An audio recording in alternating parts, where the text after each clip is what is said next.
Hello. In this video, we're going to look at quadratic functions. Specifically, we're going to look at quadratic regressions. Regression, as you recall, is a situation where we have data, and the trend in the data appears to be quadratic in nature.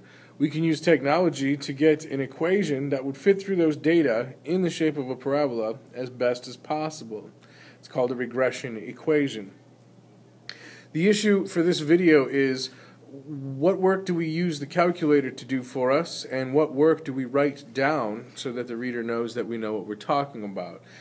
So that's going to be the purpose of the video. So the first thing that I would do before I did anything with the actual calculator is I would look at what it is I'm supposed to be studying.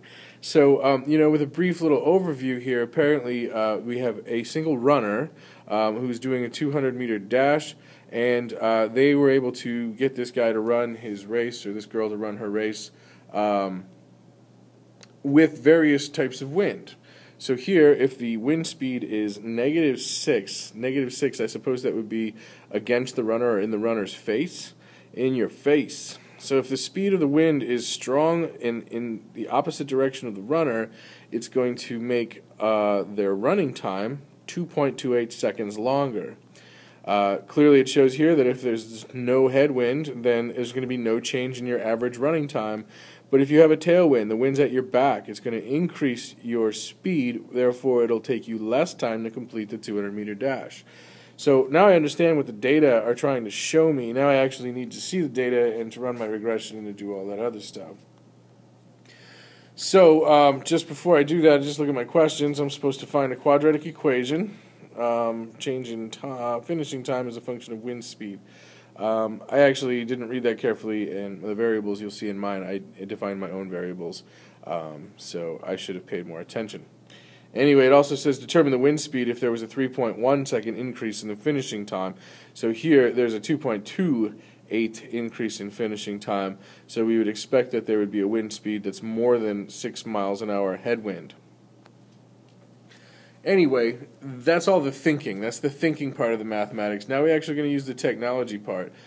So the first thing I do is I plot the data, and I ran, as you can see, a quadratic regression. It gave me the A, B, and C coefficients that produced this graph here. It's lovely. Now I also, to answer question B was saying if there's a 3.1 second headwind, then finishing time rather, so I put 3.1 in for Y2. And then I actually go to the calculate option on my graphing calculator, choose option 5 for intersect.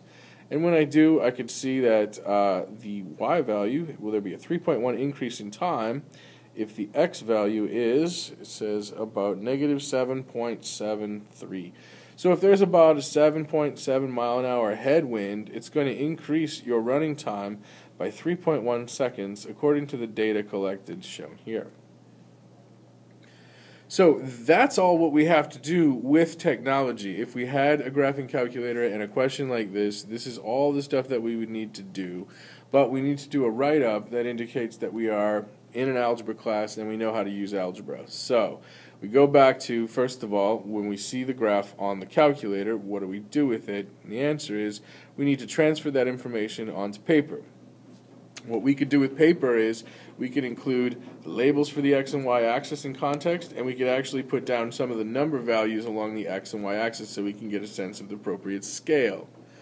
Now the other thing that I did was I went over here and looked at the upper left-hand corner of my graph, and I saw that this is around -10 and this is around 4, so I go find a point around -10, 4, and draw a point so I can get my graph started. Notice I'm not plotting all these data, I'm just looking at the curve and trying to graph that to the best of my ability. Second point that I see is when there's a point at the origin, which shows here that, again, 0 headwind means 0 change in your running speed. I should put a point right there. And finally, I see that the graph is kind of paraboling out, and I see around y equals -2, we get all the way over to a +10 mile an hour wind speed at your back. So I find about 10 -2 and put a point right there. And so I try to draw a parabolic looking curve through those 3 points so that this graph will match what I see on the show. So just to clarify on that, then we need to take all this information on the calculator and get it onto paper and add the extra layers of scale labeling and variable axis labeling as well. So again, this is all the stuff that the technology did. Now we have to get it onto paper. I've got the graph onto paper, and we just have to advance this really quickly. There we go. Now we get to question A, which was asking about the equation. So I defined my variables. Again, I should have read this a little bit more carefully. Oops. I should have read this a little carefully. It says T is the finishing time and the wind speed is S. I made T the change in finishing time. I did that right, but I called wind speed W, so I'm a failure. Anyway, when I used my graphing calculator, I got the equation for the increase in time based on wind speed. And so I just copied down my coefficients and put this in the right way. Question B is asking a question when the wind 3.1 second increase in time. It's saying, look, the time increase as a function of the wind speed is 3.1 seconds, which means I'm trying to ask this question. Translating this English language into math language, these are synonymous questions. This question in English is the same as this question in math. Now to solve the equation. First of all, I have the graph, so what I'll do is I'll indicate on the graph the probable projected solution. According to the graph, I should be near negative 8 miles per hour to get a 3.1 second increase in my time. This, again, is the equation that I need to solve. If I didn't have technology, the first thing I would do is put this into quadratic equation form, setting it equal to 0, and use the quadratic formula. So here's the quadratic formula all set up for us, nice and tidy, and the next thing that I would need to do is to enter these values into the calculator and figure out what they total.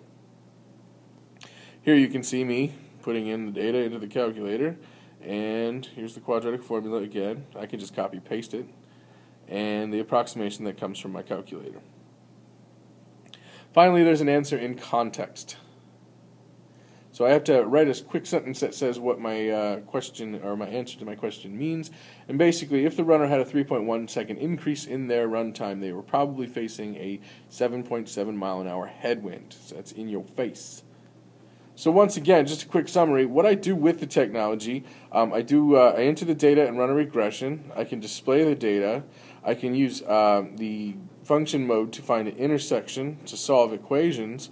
And I could back up the equation solving using the quadratic formula. So this is all stuff I do with the calculator. This is what my write-up would look like. You'll notice I can't see the calculator anywhere, but we know from this, bang to bang, somebody definitely used a calculator there. And to produce a graph like this and to get the equation like that, I definitely had to use a calculator as well. So what you see here is work that's expressed just like it would be if we didn't have a calculator, but there's some hidden implications that we took some shortcuts as far as the busy work is concerned. So again, this is, oh, where is it? Get back here. Oh, are you getting sick yet? Right here. That's what you do with the calculator, but this is what your write-up should look like. So use calculator. This is fun. There's your calculator work. There's your written work. Make sure that your written work is just as reflective as your calculator work. Thanks.